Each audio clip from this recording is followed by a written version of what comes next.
It's time to talk 2024 Dynasty rookies. Let's start off with some honorable mentions before we kick it from pick 12 to pick 1. With these 4 honorable mentions, I'm not going to delve too deep into them. Just going to give a name shout out as people that you should keep your eye on as we move closer and closer to the draft. And then picks 12 to 1, I'll expand a little bit more on why I think these are good picks.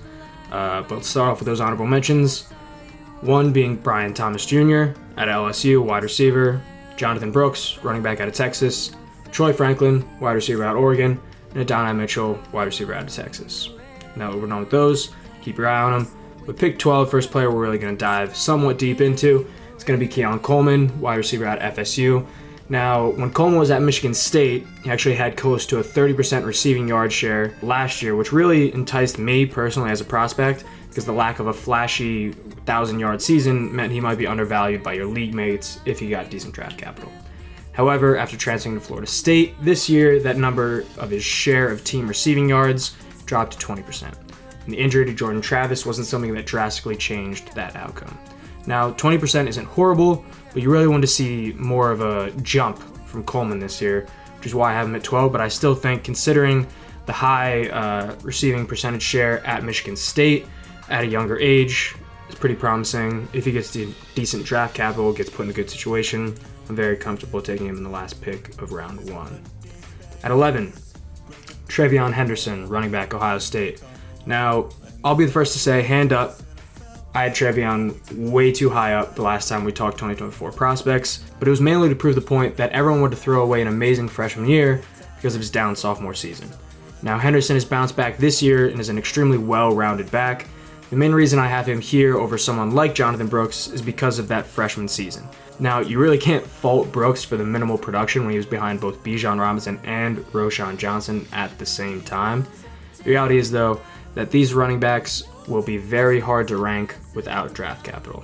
But there is one back I'm going to stake my claim on later on in this video. Won't be too far, though. Pick 10, taking Xavier Worthy, Texas wide receiver. Worthy is essentially the next installment in the new age, high pedigree but small frame wide receiver.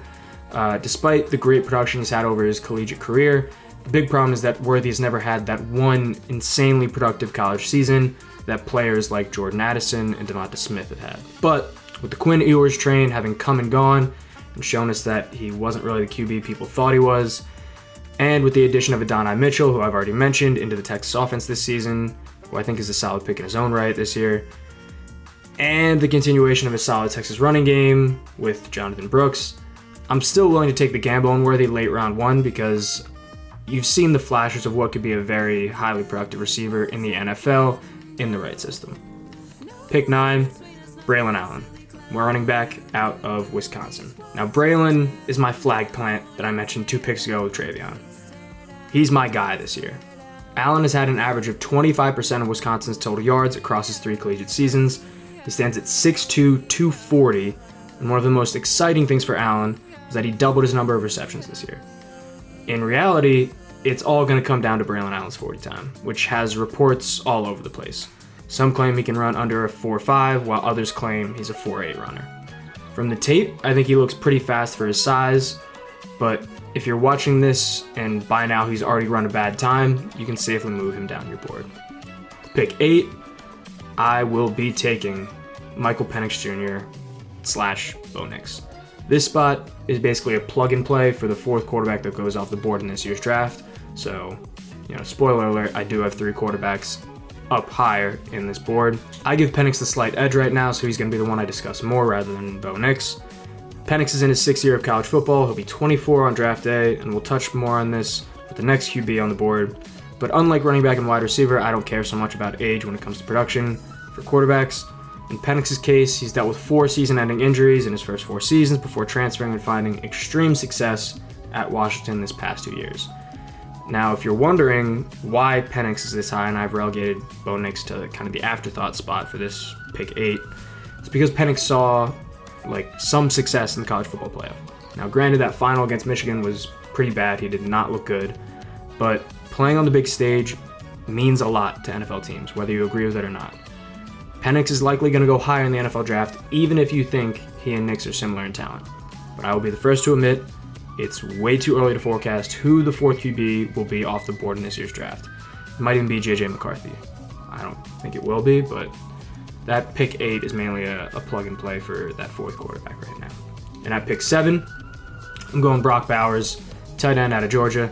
Now, I expect that Sam Laporta's success this season will have a big effect on where Bowers goes in drafts this year, in a bad way. Rookie tight ends do not do what Sam Laporta has done, but the existence of a rookie tight end season like Laporta's will have someone taking Bowers maybe even as high as pick 4 in some of your leagues. Now, let's be clear. Bowers had almost 31% of his team's receiving yards as a true freshman tight end. While his share of yardage hasn't been that high these 2 previous seasons, he still has been the most dominant tight end in college football. If you love Bowers, follow your heart, because he's an amazing prospect. Just don't expect that fantasy production year 1. And if you do draft a rookie tight end, be prepared to hold him for a while. Just ask the people who traded Trey McBride after year 1. At the 6th spot, I'm going with Rome Odunze, wide receiver out of Washington. Rome has been Michael Penix's favorite target these past 2 seasons, and the biggest concern that I can see in his profile is the lack of production in 2020 and 2021. But let's clear up that misconception. As we all know, the 2020 season was limited, to say the least. But even worse for Odunze, in the mere 4 games that Washington played in 2020, he was competing for targets with Cade Otton and Puka Nacua. Now in 2021, Nacua transferred to BYU, and in what is essentially Odunze's first real season, he only nets 415 yards. However, the Huskies only threw for 2,400 yards that season, and Washington's top receiver only topped out at 470 yards. So to put all of this in a more consumable format, in Odunze's first real college season, he had close to 70% of his team's receiving yardage. And then, of course, over these past 2 seasons, he's bumped that up to 24.6% and 33.4%. Odunze is a great wide receiver prospect, and him being this low at pick 6 shows you how exciting this class can be come draft day. With that said, let's do a quick and easy one. Pick 5, Malik Nabers, wide receiver at LSU. 40% of LSU's receiving yards this year and almost 35% last year went to Nabers. And he's an early declare. I think that's all I really have to tell you. Pick 4. Same team, different position. Jaden Daniels, quarterback at LSU. So talk about a year-over-year jump. And it's not the first time that we've seen it at LSU. Obviously under a different coaching staff, but personally, with QB prospects, I take a similar approach that many others across YouTube and other platforms have already espoused. I am not a QB scout. For every Joe Burrow that comes alive late in their college career, there's a Kenny Pickett. Same goes for QBs who excel and declare early. Let the draft capital and team situation speak for most of these QBs. And the fact of the matter is, Daniels is going round 1 after his season, and for fantasy purposes, he does more on the ground than any other top QB in this class. Now, Williams and May can scoot when they need to, but they don't have the fantasy relevant scrambling talent that Jaden Daniels does. Pick 3. Marvin Harrison, wide receiver, Ohio State University. I don't have to tell you anything. Marvin Harrison Jr. That's it.